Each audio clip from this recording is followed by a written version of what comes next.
Hello everyone, welcome to another video. My name is Commander Belay and welcome to another Chelsea transfer news video for you guys, where I speak out all the latest news surrounding Chelsea. We touch upon last night's game against Norwich, and of course Hakim Ziyech was at Stamford Bridge witnessing the uninspiring victory. We're speaking about that, and also the latest on Kai Havertz, the latest news from CF Bayern, so Christian Falk, the reliable German journalist, and of course what the BBC reported on Kai Havertz as well. I'm going to give you guys my thoughts, opinions, and all the latest on that. Going to also be speaking about the transfer window, when it's opening, when it's shutting, and what this means for Chelsea and what type of business we can conduct in the upcoming window.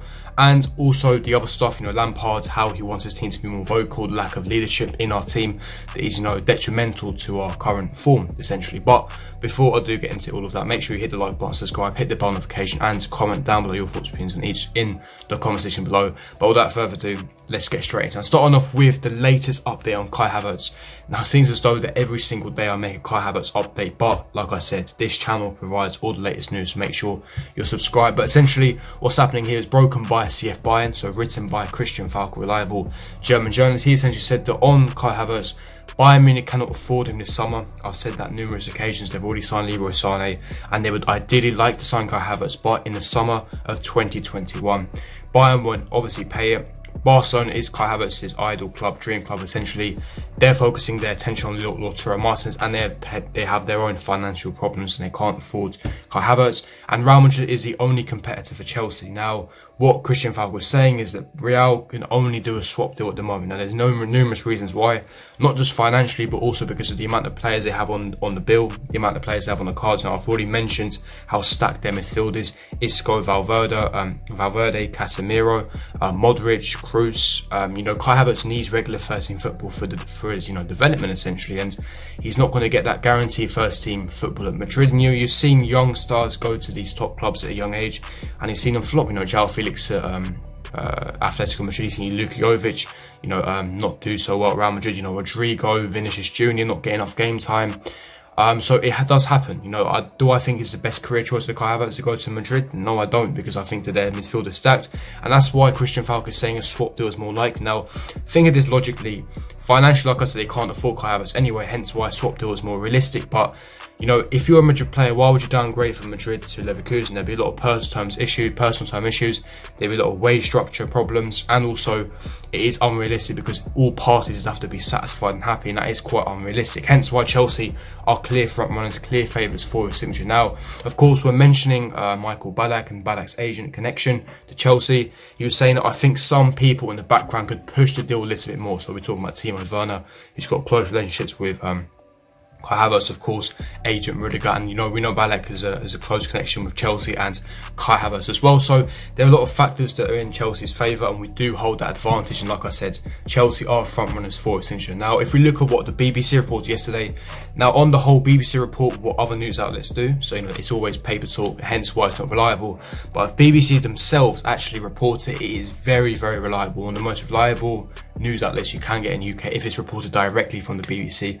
And they were essentially saying that Bayer Leverkusen midfielder Kai Havertz wants to leave the club this summer and would only consider a move to a club even if they have not qualified for next season's Champions League. Havertz considers a club's long-term plan and project just as important, with Chelsea heavily linked. Now, the last bit is key, but the first point is what I've been stressing for quite a few days now. I said that I still believe Kai Havertz will sign for Chelsea regardless of Champions League football. Champions League football is an important factor, but it's not the be or end all, because at the end of the day, he wants to leave Bayer Leverkusen because they haven't got Champions League football. But if Chelsea provide a project to him, a plan for him, that we want to be one of the elite's best in the next few years, again, you can see in our signing, Ziyech, Timo Werner, Lampard, a young attacking manager, attacking football, with a squad full of young, bright talent, experienced players. We've got a few world-class players as well, and we're not far off the top, and we're trying to provide that project guaranteeing him first-team football.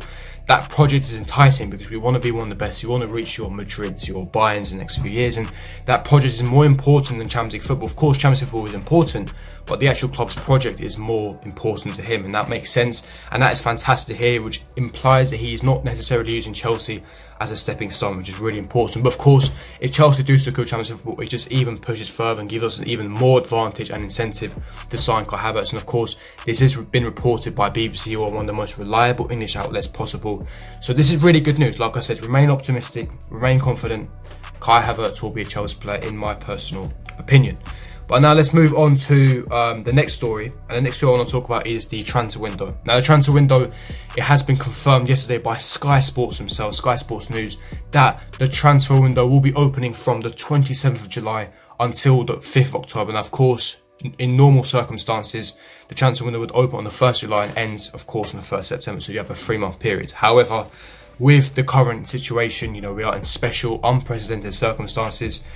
As a result, the transfer window has been shifted, and of course, with the new season starting a bit later than usual, the current transfer window will open on the 27th of July and of course close on the 5th of October. So that means we have plenty of time, plenty of options to do loads of business. So this is why I get frustrated when I see fans say, oh, pick between signing Havertz or fixing the defence. Now, I need to stress that we can actually do both. Not only do we have the funds and finances, but we have the resources and also the time as well. Like I said, the transfer window doesn't even close until the 5th of October. We have plenty of time for to conduct business, to fix our defence, and of course, you can't miss up an opportunity on a generational talent such as Kai Havertz. If you're presented with that opportunity, I think you have to take it with both hands. And like I said, we can fix both situations, but it means not only can Chelsea conduct business like Manchester United, Bayern Munich obviously already conducting business with Leroy Sané, and they're looking after a right back.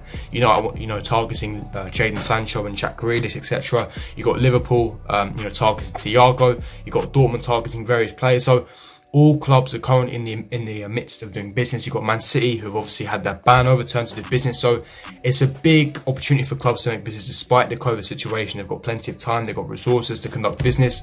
So it's good news for all clubs, and of course it's great news for Chelsea because now we have time and money to get all the business done and essentially be ready for next season, compete, and essentially have the squad in an overhaul situation. So for me, like I said, it's big news. Now, next story I want to talk about is Hakim Ziyech. Now yesterday, of course, we won 1-0 against Norwich. We got the 3 points, a crucial 3 points in our top 4 hunt. And of course, yes, despite it being an uninspiring victory, we got the 3 points. Of course, I nearly fell asleep during the game because it was so boring. But the key point was that Hakim Ziyech was in attendance of watching our game. He was pictured just before kickoff in the stands, watching in a cream grey t-shirt with a nice golden necklace. Hakim Ziyech was in attendance of watching Chelsea. Hakim Ziyech was present at Stamford Bridge watching the Chelsea. And my God, he must be thinking, it's not going to be too difficult to come to his team. You've seen the performances of Willian, you've seen half of the team's performances. It's not going to be difficult, and we really lacked that creative spark last night. And that's exactly what Hakim Ziyech will bring to his team, and hopefully likes of Kai Havertz, Timo Werner, etc. But it was good to see Hakim Ziyech. Of course, he's already conducted 2 training sessions with us. He's already been pictured. There's been videos taken as well, and of course, he was pictured at Stamford Bridge watching the team from above. And of course, he witnessed our 1-0 victory against Norwich. And like I said, those 3 points are crucial. I know it's not great. I know we would like to witness the 3-0 or 4-0 victory, but the 3 points is the main factor here. It's the main part. We need to get the 3 points in our top 4 hunt. And likes of Leicester United dropping points, it was even more important that we got the 3 points today. And I'm really happy with how the team's going. Of course, like I said, performances wasn't great, but we've got big games coming up. We've got 3 final games, potentially 4 if we beat United in the FA Cup semi-final.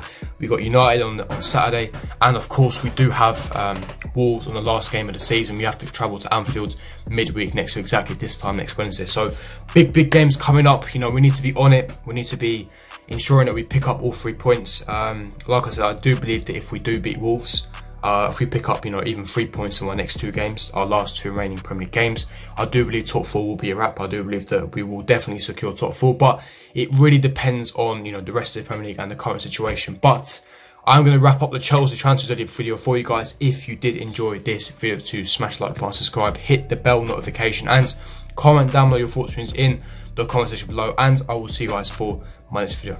Peace.